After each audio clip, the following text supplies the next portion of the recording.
Previously on me building my Coffee Lake gaming system. And so I realized that working with an ITX motherboard, regardless of case size, I mean this one is so gigantic, is still quite challenging because of cable management and how things are really concentrated in such tiny spaces.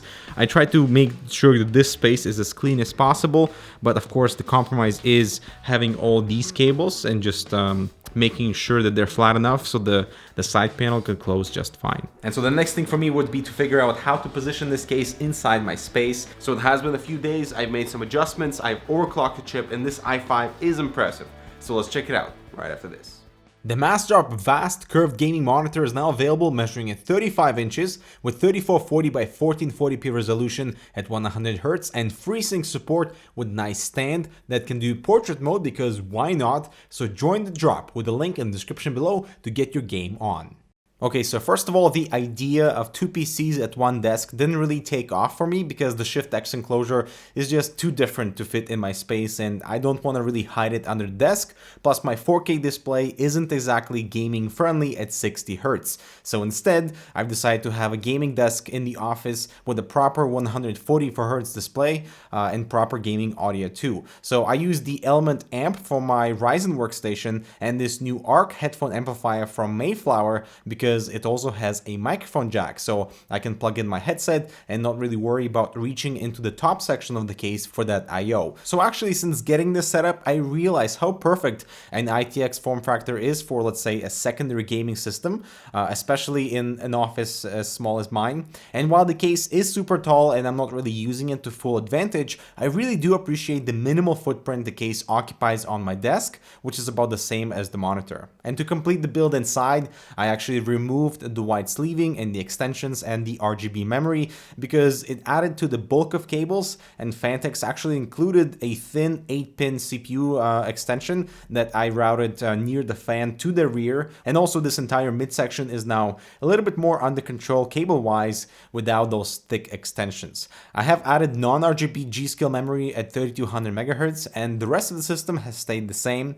Now, I couldn't flip the radiator because the tubing is not long enough, and you can see how unoccupied the bottom section is. So while I appreciate having the option to install a 280mm radiator to cool my 8600K, the Shift X is truly designed for custom hard tubing water cooling only. Especially because the GPU on the other side has no air to breathe because of that glass panel, and my GTX 1080 is not reaching the normal 2 GHz frequency. Instead, we're staying around 1700 MHz with the side panel closed. And at idle, we're also a little bit hot in high 60 degrees Celsius, so no wonder it is throttling at load. As for CPU temperatures at stock 4.3 GHz, it's kind of hot as well, reaching over 70 degrees Celsius, and the front panel is not deep enough to allow airflow to exit seamlessly, so there is a bit of turbulence going on. So we dropped 5 degrees Celsius by removing the front panel with the fans even at slightly lower RPM, so the system was quieter. And this actually seems to be the common complaint for Fantex paneling. It looks awesome, but the case needs to breathe more. And for performance, I am mainly interested in gaming frame rates, but look at how it compares to my Ryzen machine in Cinebench and then Adobe Premiere. I am quite impressed at the rendering performance considering it's a 6-core, 6-thread part that's faster than my Ryzen 7, and that overclock really helps with rendering performance. And by the way, overclocking to 5 GHz was surprisingly simple, no issues with stability, but the fans were ramping up for sure, but that additional performance is quite nice. Now I do play at 1440p at maximum settings, and performance is simply awesome. You can see that over here. And so the 8600K at this $250 price point is actually pretty incredible for games. My Ryzen 7 cannot touch these averages because the clocks on the AMD CPU are not high enough. Now, I have considered to switch to Coffee Lake because of this fantastic Adobe Premiere performance, but I'm going to be sticking with Ryzen for now because in multitasking, Coffee Lake still does struggle in terms of rendering video and then me trying to do something in the foreground. So, whereas with Ryzen, I have a little bit more multitasking ability, even though the render times are slower. But that might change if I get an 8700K.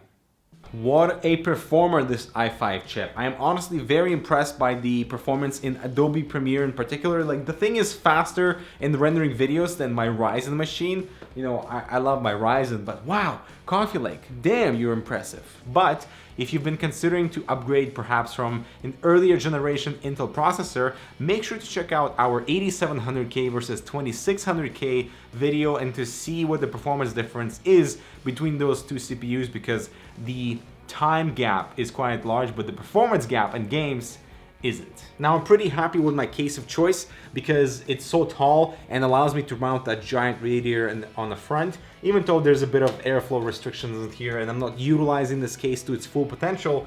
I'm pretty happy with how little room footprint it occupies on the desk, so I can take this off, hide it somewhere, and then take it out again when I need to game. Alright, so now I have two systems, one for work, one for play, and I realized that I should have gone the ITX route for my secondary gaming station a long time ago because of the convenience of the space, of course, but I guess I just didn't have any coffee. So thank you guys so much for watching. Make sure to check out these other relevant videos here, subscribe, and we'll see you in the next video.